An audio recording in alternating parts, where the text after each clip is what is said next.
Shoot එක කොයි විදිහටද වෙන්නේ?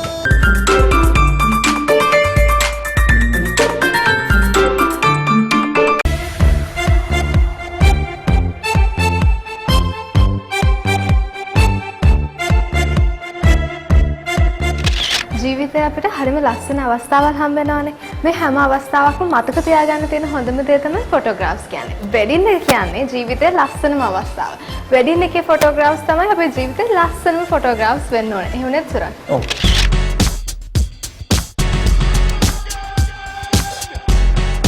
මේක ගැන කතා කරන්න අද ඉන්නවා අපිත් එක්ක සුරන්. ගොඩ කාලයකට පස්සේ මේ දවස්වල බිසීද? ඉවසල රවුල් එක්ක වගේ තමයි. ඕකේ. වැඩ කොහොමද මේ දවස්වල? කියන්නේ හැමදාම වගේ වෙඩින්ස් තියෙනවද? මේ ඒප්‍රිල් අන්තිම කියන්නේ වෙඩින් සීසන් එක. ඒ කාලේ කොහොමද ෆොටෝග්‍රාෆර්ස් කොම්පිටි. අද අපි දකින්න ලස්සන මොඩල් ෂූට් එකක්. මේ ෂූට් එක ගැන අපි කතා කරමු. මොඩල් ෂූට් එක දැන් මේකේ බ්‍රයිඩල් මොඩල් ෂූට් එකක්. ඒක කුර්තා කිට් එකකුයි කැන්ඩියන් එකකුයි. ඒකෙදී අපිට ඕන ගොඩක් වෙලාවට ඒ දෙන්නව අපිට වෙලාව අරගෙන ෂූට් කරන්න පුළුවන්. මේක වෙඩින් එකකට සුප් කරාම කපල් එකේ ඉන්න වෙනම ලෝකෙකල. මොකද ගොඩක් ඉවෙන්ට් එක වැඩි ඒ පැය ගන්න අඩුයි. ඒ හින්දා ඒගොල්ලෝ අපි ෆොටෝ ගන්න වෙලාවෙදී වෙනම ලෝකෙක ඉන්නේ.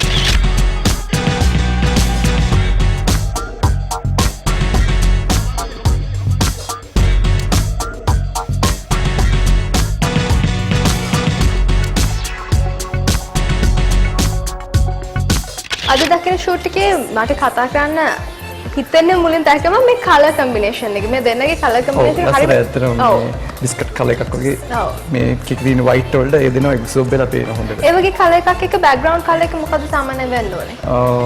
ඒ කලර් එකක් එක්ක බෑග්ග්‍රවුන්ඩ් කලර් එක ගොඩක් වෙලාට යන්න පුළුවන්.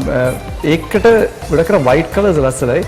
ඒක අවුට්ඩෝස් මම කියන්නේ ග්‍රීන් මේ ස්කයි එකේ බ්ලූ එකත් එක්ක ලස්සන ෂොට්ස් එක. දැන් අපි වෙඩින් එකක් ප්ලෑන් කරනකොට දැන් මේ වගේ අඳින කලර් එක ෆොටෝග්‍රැෆර් කෙනෙක්ට කියන්න ඕනේද සුරන්? මොකද ඒතකොට ලොකේෂන් එක ප්ලෑන් කරගන්න මේක වැදගත්ද? අනිවාර්යයෙන්. ලොකේෂන් එක ප්ලෑන් කරද්දී ඉතින් සමහර කලර්ස් තියෙනවා සමහර ලොකේෂන්ස් වල ගැලපෙන්නේ නැහැ. ඒකින්ද අපි කලර් එක විශේෂයෙන් අපිට දැනගන්න ඕනේ මොකද කපල් එක ගොඩක් වෙලාවට කලර්ස් කියන්නේ දෙයට අපි ග්‍රීන් එරියා එකක ෂූට් කරනවා කියලා. ග්‍රීන් තිබ්බොත් අනිවාර්යෙන් කපල් මේ බ්‍රයිස්මේඩ් ලෝකම් ග්‍රීන් නැඳන් හිටියොත් ඉවරයි. ඒ වගේ අවස්ථා වෙලා තියෙනවද? අනිවාර්යයෙන් වෙලා තියෙනවා. ගොඩක් වෙලා තියෙනවා. තරබල වෙත්ත වගේ තමයි ඔක්කොම ටිකන්නේ. ඒක නිසා අනිවාර්යයෙන්ම අපි වෙඩින් එක ප්ලෑන් කරනකොට ෆොටෝග්‍රාෆර්ට කියන්න ඕනේ මොන වගේ කලර්ස් මේ බ්‍රයිඩ් ඇන්ඩ් ගෲම් විතරක් නෙමෙයි. බ්‍රයිඩ්ස්මේඩ්ස්ගේ කලර්ස්, බෙස්ට්මන්ස්ලා කලර්ස් ඒ වගේ ඒවත් කතා කරන්න ඕනේ. වෙලාව කොහොමද කළමනාකරණය කරන්නේ? ගොඩක් වෙලාවට දැන් අපි පැය 3ක් වගේ තමයි උදේවරුෙන් ගන්නෙ. ඒකත් වෙලාවට පැය 2කමාරක් වෙන සමහරට පැය 2ක් වෙන්න පුළුවන්. ඒ වෙලාවට බ්‍රයිඩ් සෑහෙන්න කලබලයි. එක්සයිටඩ්. ෆොටෝ එකට ඉන්නෙම නැහැ. ඒ හින්දා ගොඩක් වෙලාවට අපි ඒතර බ්‍රීෆ් කරනවා. ඔයා මේ ෆොටෝග්‍රාෆ් ටිකට ඉන්න.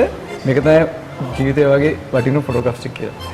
ඒත් ඒගොල්ලෝ පෝරු ගෙනාවද, මල් ටික හදුවද, ඩෙකොරේෂන්ස් කරාද, ඒ වගේ ඒවයි. ඒකට අපි පුළුවන් තරම් ඒ දෙන්නව ඒ තත්ත්වයටපත් කරන අපිට ඕනේ ෆොටෝග්‍රාෆ් ටික කරන්න. කොහොමද සාමාන්‍යයෙන් මේ දේවල් ගැන කතා කරගන්න ඕනේ? එතකොට කාලය හදා ගන්න දේවල් ගැන කතා කරන්න අනිවාර්යයෙන්ම කලින් මේ දේවල් ප්ලෑන් කරගන්න ඕනේ නේද? අනිවාර්යයෙන් අපි කපල් එකක් සාමාන්‍යයෙන් දවස් 2ක් විතර හම්බ වෙනවා. ඒ හම්බ වෙන වෙලාවේදී පැයක් විතර ගත කරලා ඒකලෙන් ටයිම් ෂෙඩියුල් එක හදාගෙන ඔක්කොම මේවා කරගන්නවා. ඒ කියන්නේ කොහොමද යන්නේ, පෝරෝ කියලා දෙන්නේ, කොයින මේක කියලා තියෙන්නේ, තව කිට් එකක් අඳිනවද, ඒ ඔක්කොම ඒකේ ලොකේෂන් එක මොකද්ද, ආෆ්ටර් ෂූට් එකක් කරනවද, ඔක්කොම අපි දෙන්නත් කතා කරනවා.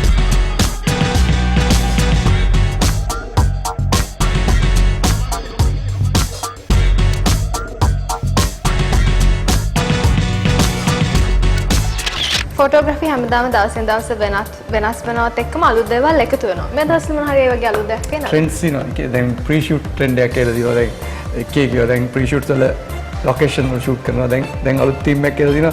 ප්‍රී ෂූට්ස් පොඩි ස්ටෝරි එකකට බිල්ඩ් අප් කරනවා. එක එක්ක ෆේරි ටේල් එකක් එක්ක අමුතුම එක හින්දි සෝං එකකට ඒ යන විදියටම ෂූට් කරනවා. සෝං එකට සමහරකට ඒ දෙන්න ඩාන්ස් කරනවා නිකන් සෝං එකක් වගේම.